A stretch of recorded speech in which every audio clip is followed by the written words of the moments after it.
Bayangkan dah disahkan mati, tengah nak pergi kubur, tiba-tiba hidup balik. Ini bukan cerita seram.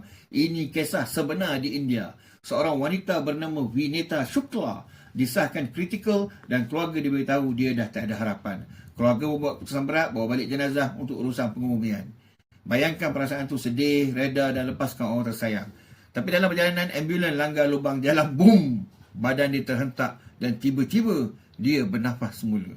Suami dia sendiri cakap ambulan bergoyang kuat dan masa itu isteri dia hidup kembali. Terus bawa ke hospital semula dan lepas 2 minggu dia disahkan pulih.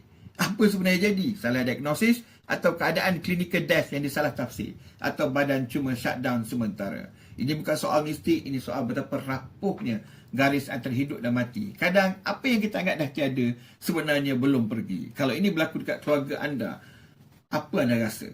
Cek komen.